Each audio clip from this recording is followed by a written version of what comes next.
कौन से प्रकार की कलीसियों में से यीशु मसीह आत्माओं को उठाएगा? कौन कौन सुनना चाहता है? 6 कलीसियाएं हैं, परमेश्वर ने 6 नाम दिए हैं कलीसियाओं को। केवल यही 6 कलीसियाएं हैं जिनमें से लोग उठाए जाएंगे। आपको ये पता हो ना हो तारीख कब यीशु आएगा, आपको ये पता हो या ना पता हो कौन से साल आएगा, कौन से महीने आएगा, लेकिन ये पता होना चाहिए कौन सी कलीसिया में से उठाए जाएंगे। अगर आपको ये पता लगे आप कौन सी कलीसिया में से उठाए जाएंगे, चर्च ध्यान से सुने, आप सबको ये पता लग जाएगा कि मुझे मेंबरशिप कहाँ की चाहिए। किस किस को सुनाई दे रहा है? मुझे कौन से चर्च में जाकर बैठना है, मुझे कौन से चर्च में जाकर खड़ा होना है, मुझे कौन से चर्च में जाकर आराधना करनी है, मुझे कौन से चर्च में जाकर लंबे समय तक यीशु का प्रचार सुनना है। ध्यान दें इस बात के ऊपर कि आपको इस बात को सीखना है। अगर हम 24 की 24 पढ़ें, जरा मत्ती 24 की 24 पढ़ें, तो वहां बड़ा गहरी बात लिखी है जो आपके जीवन के अंदर एक रिवाइवल बदलाव ला सकती है। और आपको इस बात को समझना चाहिए कि कितने प्रकार की कलीसियाएं हैं, कौन कौन सी कलीसियाएं हैं जहां से यीशु मसीह अपने आगमन को, अपने रैप्चर को तैयार करेगा, यानी अपने रैप्चर को वहां से स्टार्ट करेगा। जी, क्योंकि झूठे मसीह और झूठे भविष्यद्वक्ता उठ खड़े होंगे। सुनिए, झूठे मसीह और झूठे भविष्यद्वक्ता उठ खड़े होंगे। किस किस को सुनाई दे रहा है? झूठे मसीह खड़े हो रहे हैं, वहां लिखा होंगे, वो भविष्यवाणी है, आज ये पूरी हो रही है। झूठे मसीह भी उठ खड़े हो चुके हैं और झूठे भविष्यद्वक्ता भी उठ खड़े हो चुके हैं। आजकल भविष्यवाणियां ऐसी नहीं है कि तेरे जीवन में परमेश्वर अपनी पवित्रताई को चाहता है। भविष्यवाणियां कैसी है? तेरे घर का दरवाजा ब्राउन है, तेरे घर के टॉयलेट का दरवाजा ब्राउन या ग्रे है, और क्या है? हाँ है। अच्छा देखा, फिर तेरे बारे में बताया ना, तेरे बाल जो हैं पहले काले थे, आजकल तूने मेहंदी डालकर लाल कर लिए। हाँ कर लिए। हो देखा, फिर बताया ना तुझे। और सुन ध्यान से, तेरे बारे में एक और बात मुझे पता लगी, तेरा पापा फौजी है। हाँ फौजी। हो देखा, फिर ये भविष्यवाणियां नहीं है। भविष्यवाणियां क्या है?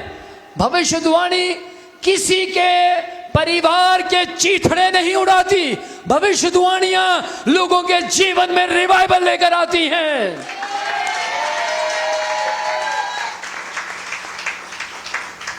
ध्यान से सुनिएगा, भविष्यवाणी और भविष्यद्वाणी दोनों में फर्क है।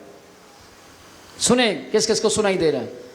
मैं एक बार साइकिल पर रोड से जा रहा था, मुझे एक पंडित जी ने रोका। बाबा जी कहते हैं, ए बच्चा रुक जा। मैं रुक गया, घबरा गया, भाई बुलाया है। मैं रुक गया और बच्चा सुनो ध्यान से, तुम पढ़ने में कमजोर हो। बच्चा खुश हो गया, हाँ यार कमजोर तो हूं भाई। बच्चा सुनो ध्यान से, तुम पढ़ना तो बहुत चाहते हो पर पढ़ नहीं पाते। बाबा जी बिल्कुल बराबर कहा, 100% सही कहा।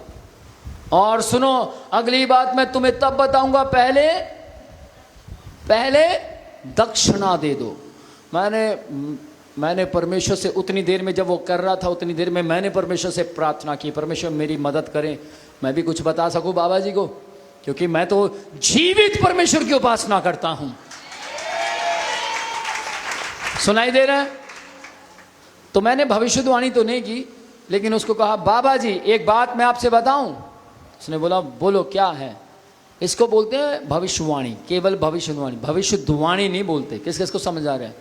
तो मैंने उसको बोला, बाबा जी आप बीड़ी पीते हैं? इधर उधर देखने लगा। अरे हाँ बीड़ी तो पीता हूं मैं। उस समय बाबा बीड़ी नहीं पी रहा था।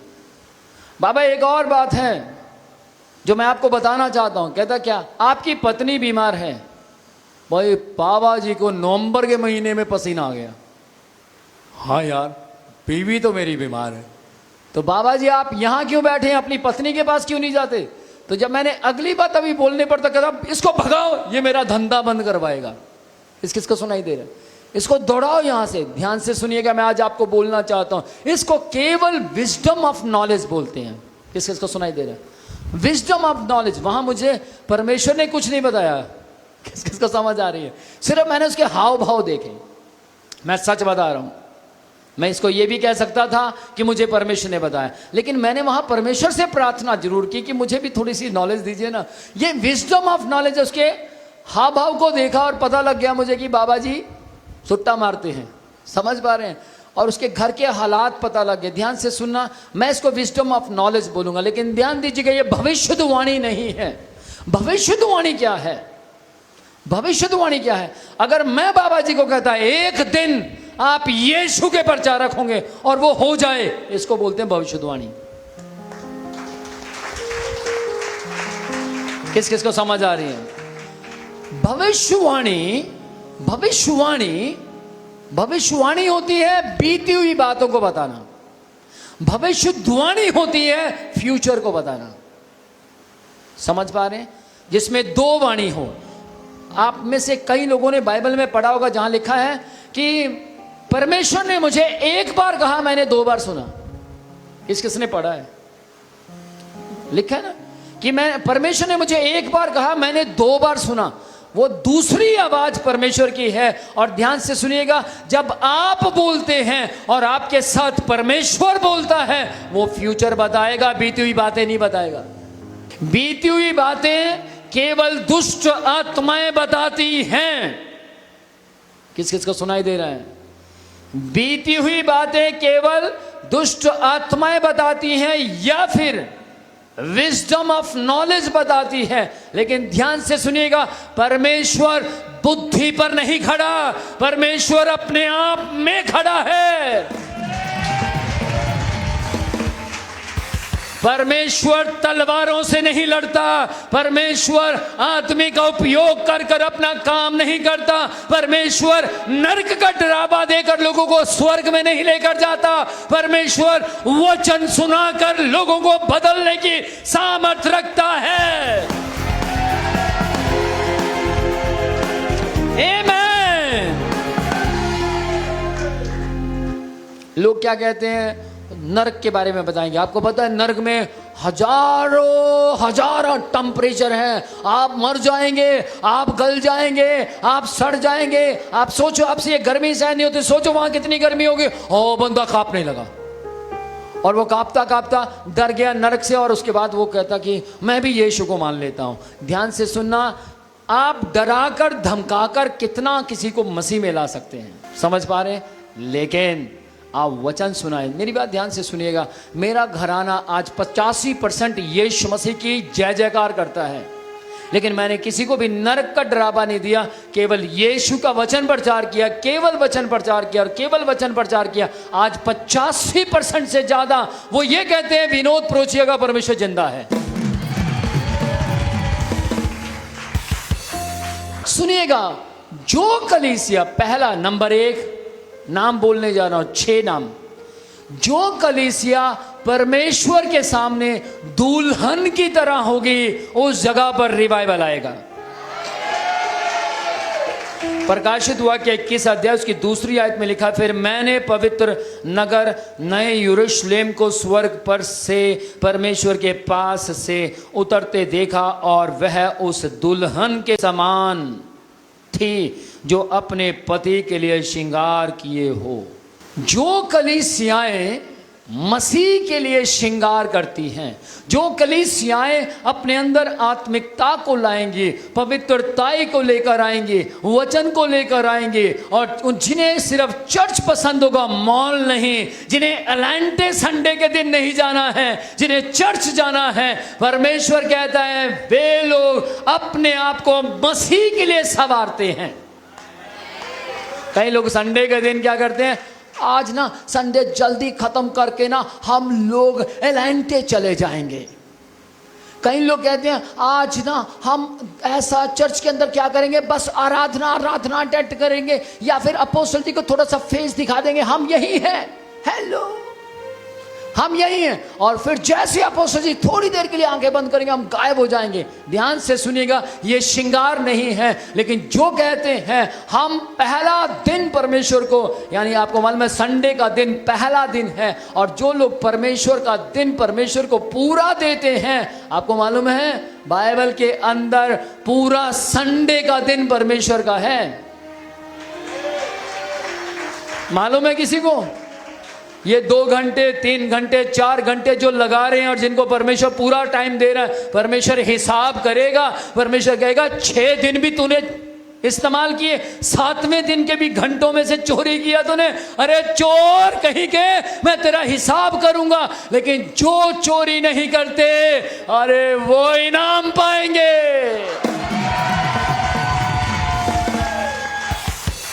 आमीन। ध्यान से सुनिएगा, दुल्हन जो अपना श्रृंगार करती है वहां से रैप्चर होगा। जिस कलीसिया को परमेश्वर दुल्हन के रूप में देखेगा, जिस कलीसिया को परमेश्वर देखेगा ये मेरी दुल्हन की जैसी है, इसका श्रृंगार बाइबल से मैच करता है, इसकी आत्मिकता बाइबल से मैच करती है, इसका चलना फिरना उठना बैठना मेरी बाइबल जैसा कहती है, वैसा ही ये है, उसके परमेश्वर उस कलीसिया के अंदर से अपने रैप्चर को पैदा करेगा, यानी कि वहां रैप्चर लेकर आएगा। Praise the Lord. नंबर 2, दूसरा, तेजस्वी कलीसिया। इफिसियों 5वां अध्याय उसकी 27 आयत जो पहले बोला था वो है प्रकाशित वाक्य 21 अध्याय उसकी 2री आयत।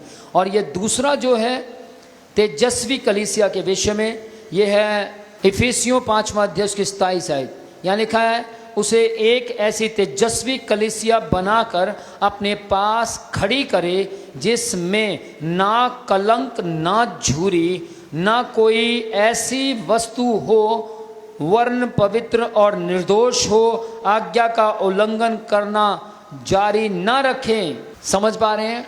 आपको आज्ञा का उल्लंघन करना जारी नहीं रखना है, आपको आज्ञा मानने वाला बनना है। आपके अंदर झूरी नहीं होनी चाहिए, आपके अंदर दाग नहीं होना चाहिए, आपके अंदर बस अपनी ही बात को मनवाना है, ऐसा नहीं होना चाहिए। आपके अंदर एक बात होनी चाहिए कि मुझे परमेश्वर को ऊंचा, परमेश्वर को फेमस करना है। Praise the Lord. ध्यान दीजिएगा, जिस कलीसिया के अंदर झूरी और दाग पाया जाता है, परमेश्वर उन कलीसियाओं को पसंद नहीं करता। लेकिन जिन कलीसियाओं में परमेश्वर स्थिरता, वचन की स्थिरता को देखता है, वचन के मुताबिक चलने वाला जीवन देखता है, या फिर अगर आपके अंदर प्रार्थना का जीवन है लेकिन आपके अंदर घमंड नहीं है, तो इसका मतलब यह है आप प्रार्थना भी करते हैं, साथ साथ वचन को भी अपने हृदय में रख छोड़ते हैं, ताकि आप मसीह के विरुद्ध पाप ना करें। Praise the Lord. नंबर 3, जयवंत बच्चा। जयवंत बच्चा, ध्यान से सुनिएगा, प्रकाशित वाक्य 12वां अध्याय की 7वीं आयत में लिखा है, जयवंत नर का बच्चा, यानी कि यीशु मसीह जिस कलीसिया के अंदर, आपको मालूम है वहां पर क्या लिखा है? नर का बच्चा, यानी यीशु मसीह कलीसियाओं में, कलीसिया के अंदर पैदा होता है। आपको मालूम है यीशु मसीह जिस औरत से पैदा हुआ वो कलीसिया है, यानी यीशु मसीह कलीसियाओं के लिए पैदा हुआ है, यीशु मसीह कलीसियाओं के लिए इस दुनिया में आया है, यीशु मसीह कलीसियाओं को बचाने के लिए, कलीसियाओं के जीवन को सुरक्षित करने के लिए यीशु मसीह का जन्म हुआ था। आपको मालूम है यीशु मसीह जो पैदा हुए, या यीशु मसीह का जो मरना है, आदम के पाप करने के बाद नहीं हुआ। किसको समझ आ रही है? यीशु मसीह को इस दुनिया में जन्म लेना था, वो मारा जाएगा, गाड़ा जाएगा, ये यीशु मसीह ने आदम के बनाए जाने से पहले कर दिया था। क्यों? क्योंकि लूसीफर स्वर्ग से आदम के बनाए जाने से पहले गिरा था। आदम के बनाए जाने से पहले स्वर्ग से वो गिराया गया था। तो परमेश्वर ने 6 दिन तक क्या किया? सृष्टि की रचना की। हाँ या ना? यानी सब कुछ बनाया। परमेश्वर की नजरों में एक दिन 1000 दिन के बराबर है, और 1000 दिन एक दिन के बराबर है। इसका मतलब परमेश्वर को 6000 दिन लगे धरती को बनाने में। अगर आप ध्यान से बाइबल पढ़ेंगे, उसने 6 दिन में बनाई, हाँ या ना, तो एक दिन 1000 दिन के बराबर हो। तो ध्यान से सुनिएगा, आज से 2000 साल पहले यीशु मसीह आया, बाइबल कहती है, लेकिन सही मायने में 6000 साल पहले ही यीशु मसीह था। किस किस को समझ आ रही है? 6000 साल पहले ही था। कैसे? चौथे दिन, पांचवें दिन, छठे दिन परमेश्वर ने सूर्य को बनाया, चंद्रमा को बनाया। इस तरीके से लिखा है बाइबल के अंदर। तो किसी ने सवाल पूछा कि तो फिर 3 दिन उजियाला कहां से आया? सुनाई दे रहे? तो फिर 3 दिन उजियाला कहां से आया? तो मैं आपको बोलना चाहता हूं, यूहन्ना 8वां अध्याय उसकी 12 आयत में लिखा है, मैं जगत की ज्योति हूं। यीशु मसीह के विषय में लिखा है, परमेश्वर ने अपने पुत्र यीशु मसीह के जरिए हमें अंधकार के वश से छुड़ाकर रोशनी में लाकर खड़ा किया है। इसका मतलब 3 दिन तक रोशनी थी। वो कौन थी रोशनी? वो कौन था प्रकाश? अगर आप यूहन्ना 1 अध्याय उसके अंदर पढ़ेंगे तो वो लिखा है, वो सच्ची ज्योति जो जगत में पैदा हुई, उसका नाम यीशु है।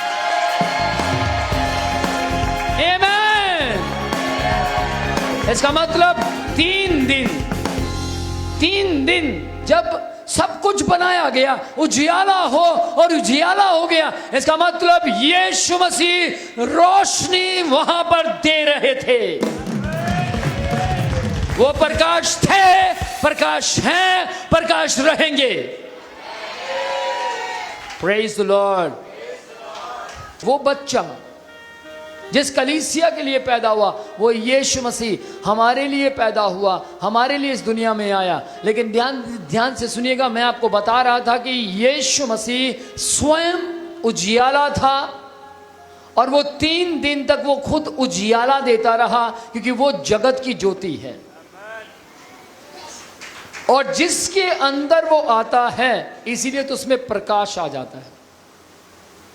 और जिसके अंदर ज्योति आती है, जिसके अंदर प्रकाश एक बार आ जाए, वो बैकस्लाइड हो ही नहीं सकता, वो पीछे हट ही नहीं सकता, वो सुसाइड के विषय में सोच ही नहीं सकता, वो पीछे नहीं रहेगा, आगे रहेगा, क्योंकि उसके पास प्रकाश है।